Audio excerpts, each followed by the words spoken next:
I will drink your slow burn poison, consume your hate-soaked fire, for I am more than your shadow, sweeter than your elixir of death, which passes through me like a ghost, an inferno your hatred cannot handle. I am beyond your comprehension, that which peers wide-eyed, the eternal gaze. I take the form of Gal, the messenger of death, the illusion of time. I am that which you cannot grasp, a mirror obscured, an echo of sorts.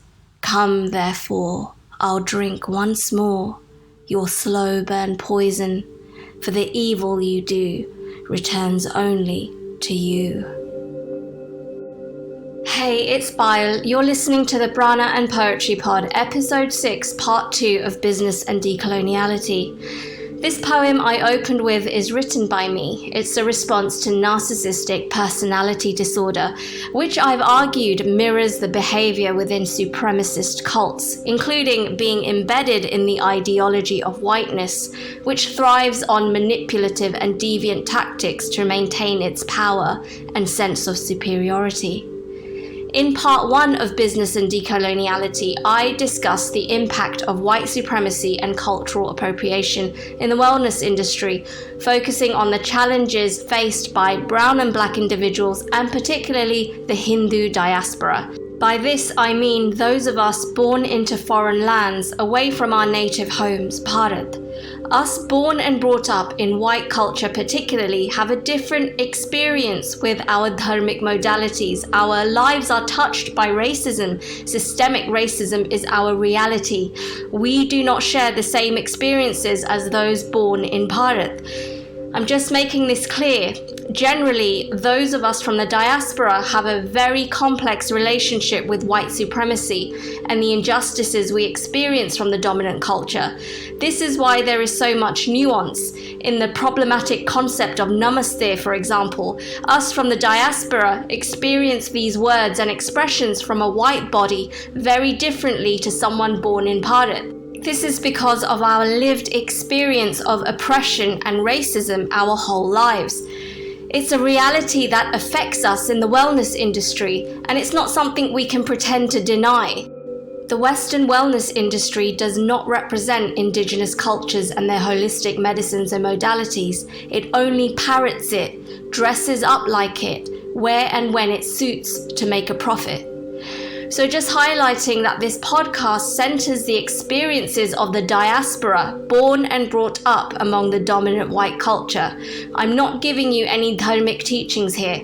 I'm educating about the experiences of the Hindu diaspora through the decolonial lens.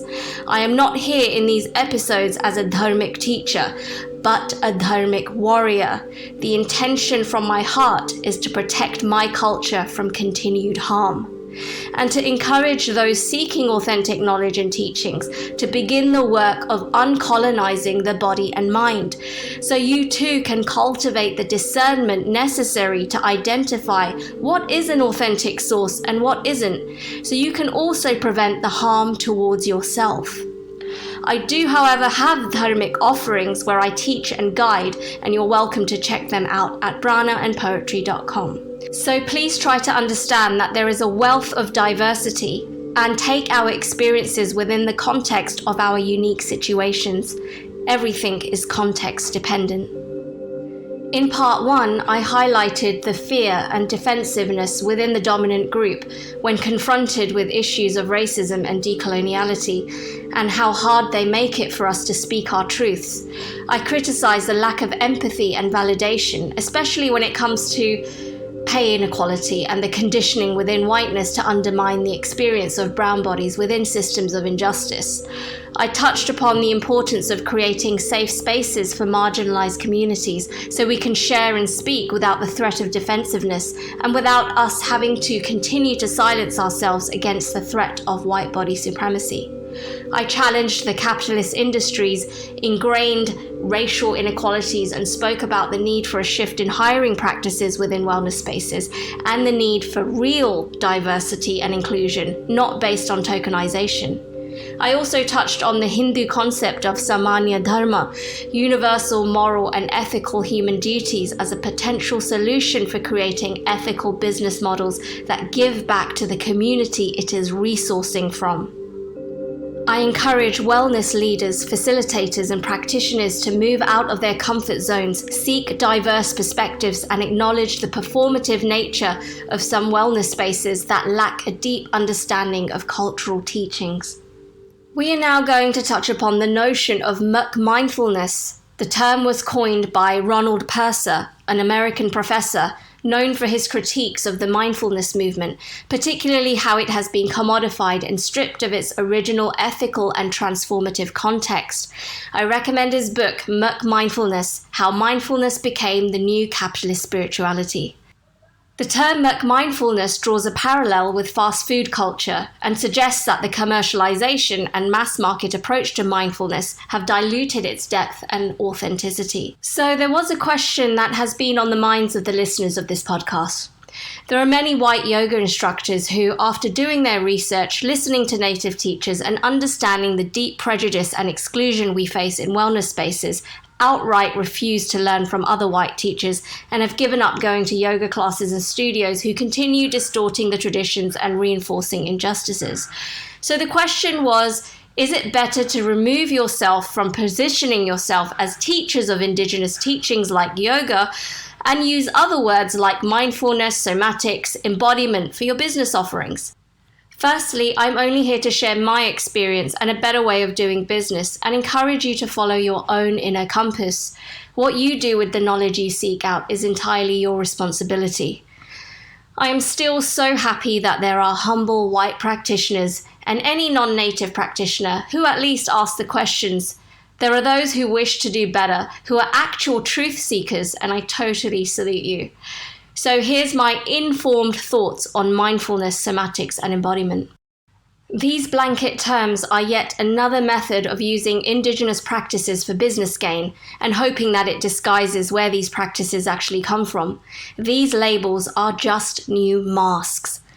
To uncolonize means to honor the emic histories and context of the spiritual traditions and practices that form mindfulness, somatics, and embodiment. And the work is to listen deeply to indigenous voices without wanting to respond with one's own biases. The refusal from non-native people to respond to indigenous peoples and their culture on their own terms and with curiosity and respect is a great block to progress and collective harmony.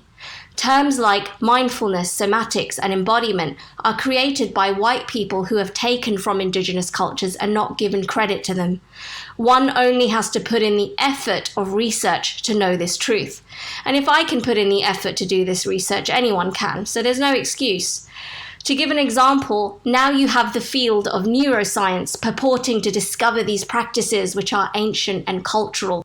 No, they have not plucked it out of thin air. They are giving it a new dress that cleverly and deviantly tries to distance itself from indigenous contexts through neuroscience language. What did you expect? This is the innate nature of white body supremacy, which thrives in a colonial capitalist system. And I know it must feel like you're damned if you do and damned if you don't, but the deeper issue here is that we are turning indigenous knowledge into commodities. So sadly, there is no ideal way of moving yourself away from the harm of offering watered down teachings. The problem is in the dilution of the practices being offered. The problem is with the process of commodification itself. So there is no right answer. We can only tend to the question, how can I do the least harm? How can I be honest about what I know and don't know? How can I show up in my authentic self and speak the truth of all that I do not know? And yeah, the ego will come up here, and this is going to be an inner battle. That's why we each need support and a knowledgeable and experienced guide.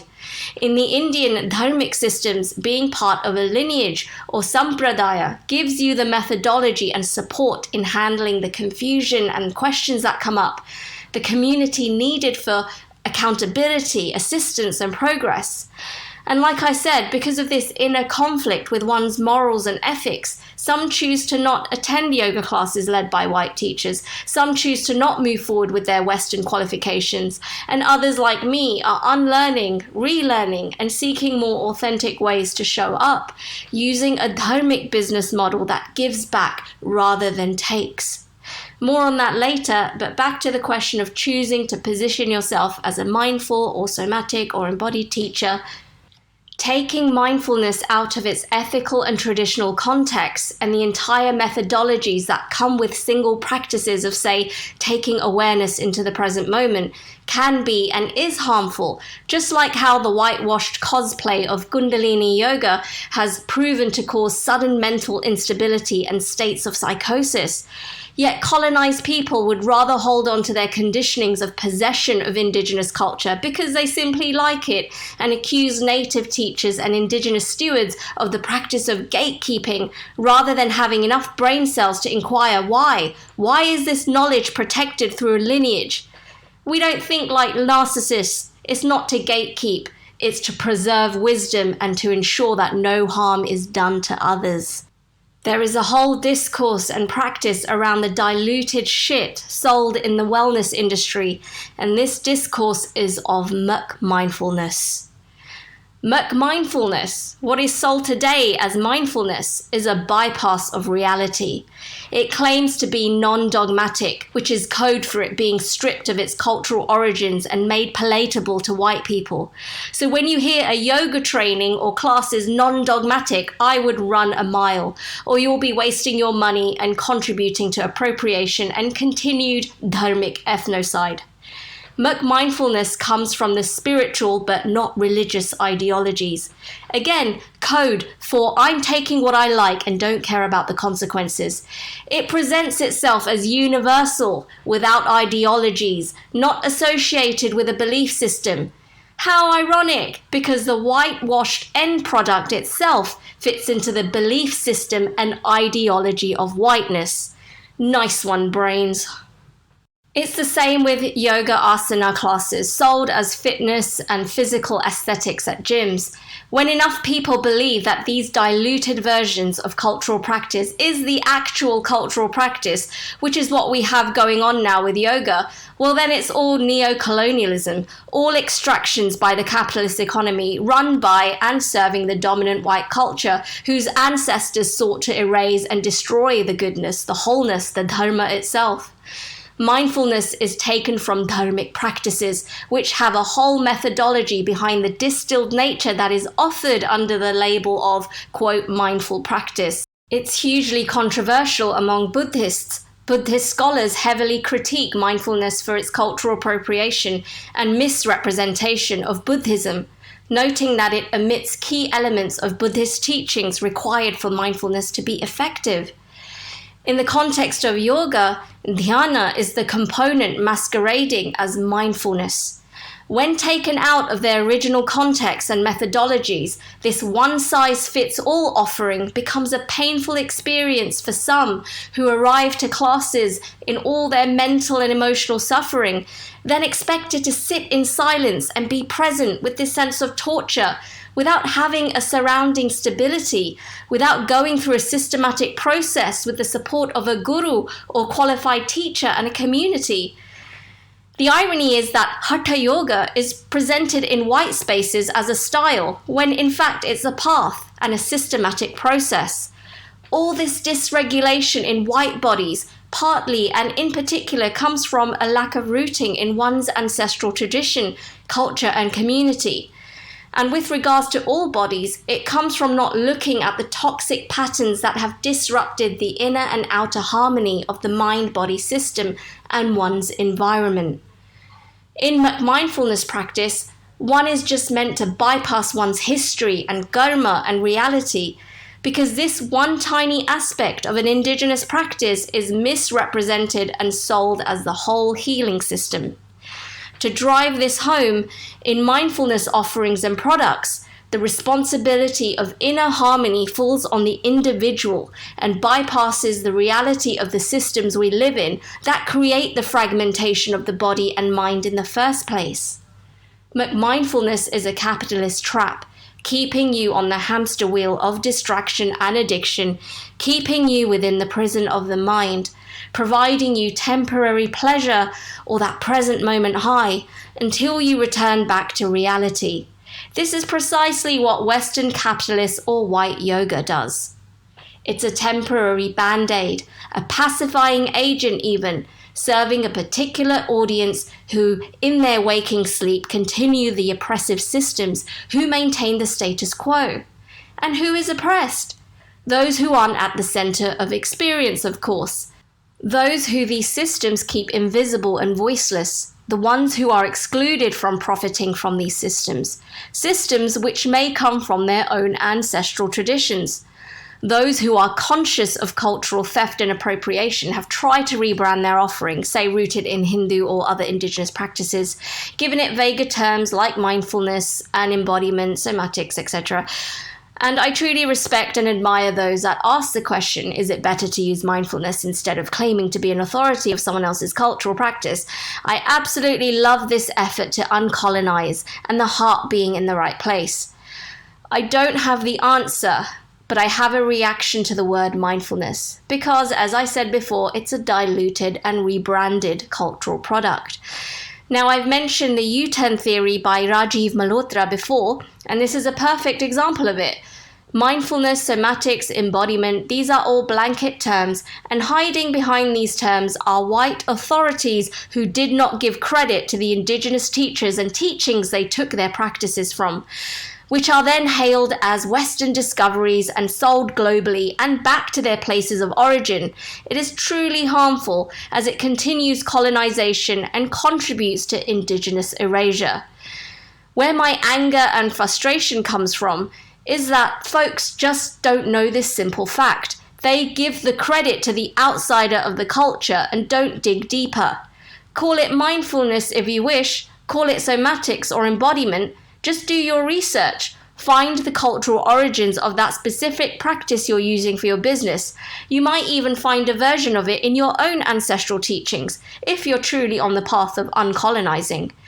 Be honest that you don't have all the answers, but just put in the effort and then speak the truth. Center that culture and its people. Don't say embodied yoga. That's a lie.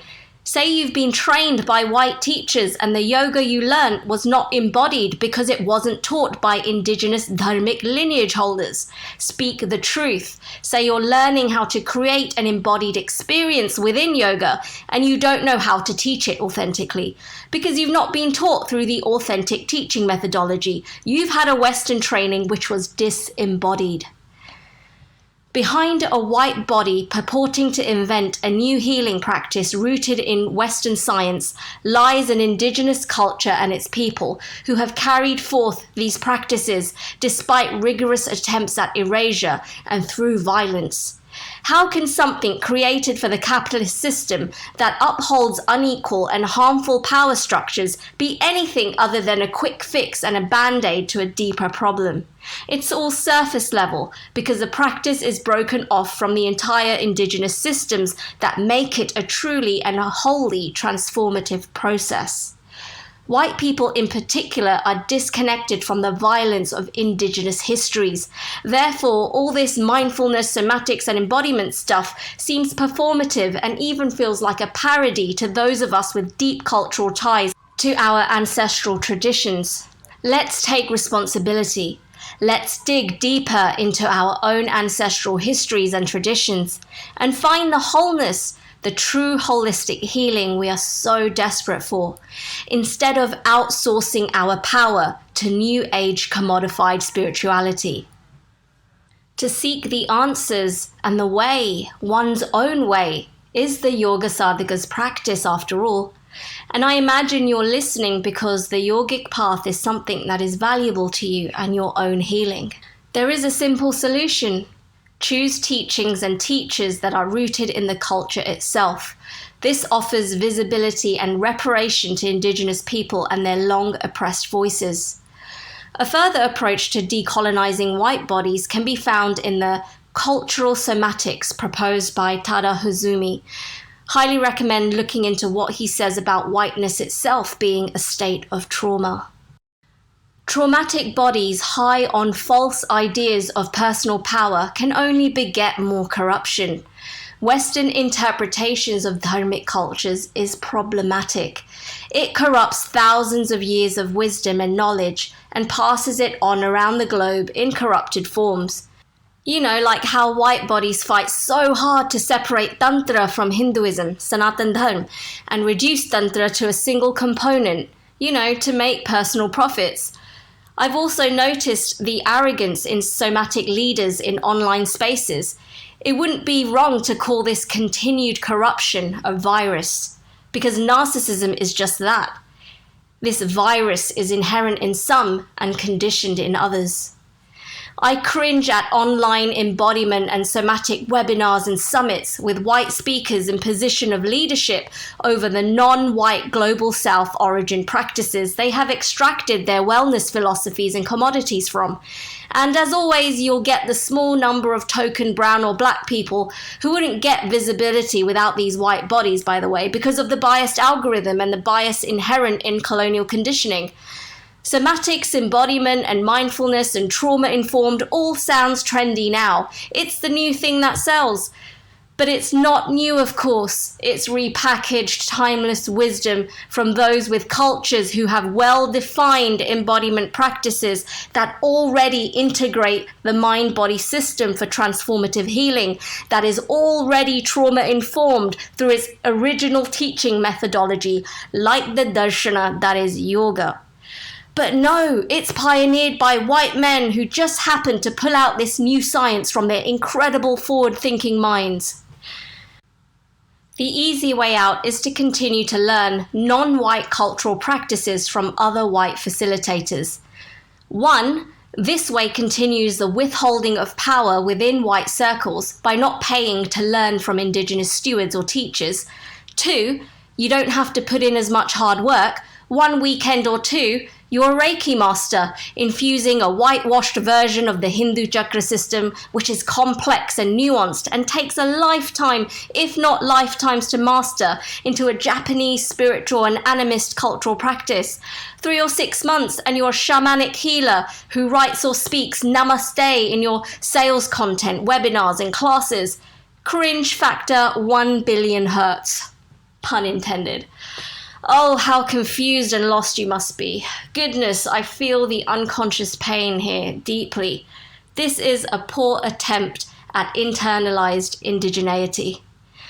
Number 3, you're comfortable in your power and privilege and indifferent to those whose culture you enjoy exploiting in your ignorant white bubble.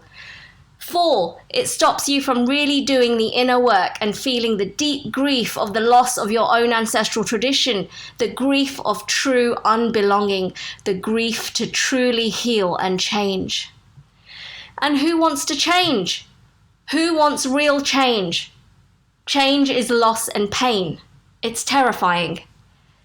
Ignorance and keeping power within white circles feels better than the profound disconnection hiding behind the illusion of whiteness maintained by white bodies, within which is the predatory force that desires to take resources from lands and cultures to benefit its own ego.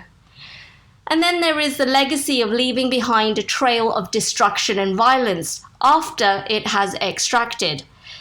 Now, apply this to white yoga or the Western wellness space led by self-proclaimed masters of other people's cultures.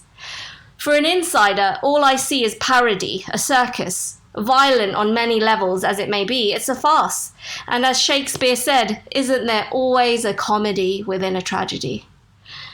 Remember that the dharmic model asks, if I take from others, what can I share, return, or give as an energy exchange to its living cultures? How do I support and protect dharmic cultures from further harm, from distortion? How can I be in a relationship to the community that I am taking from? How can I cultivate relationship?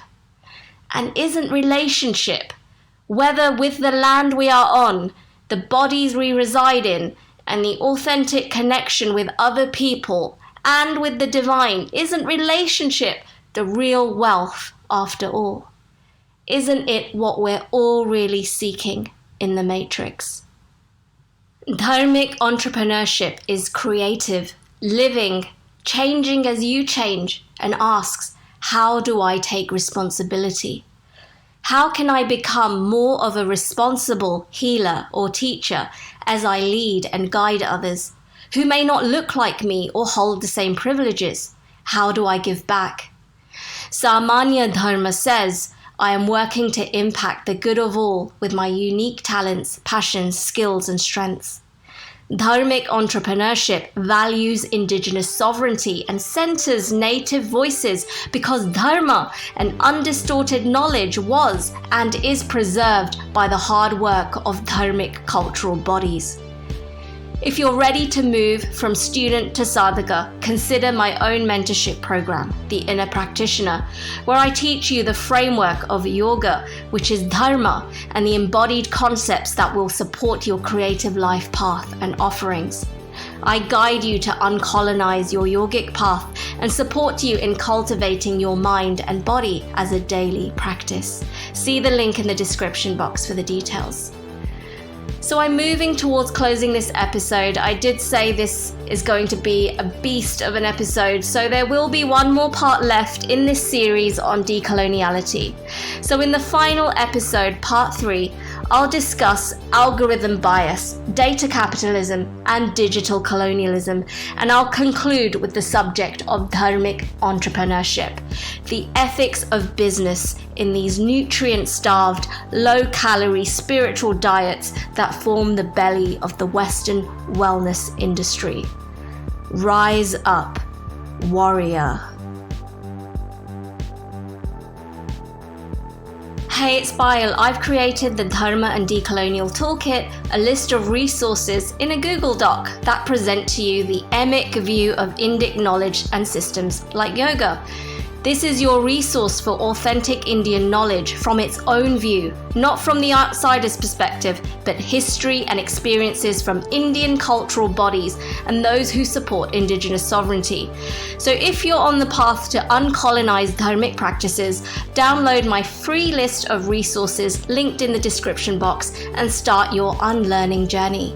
You'll also be added to my bi-monthly Vedic astrology and yogic guidance newsletter.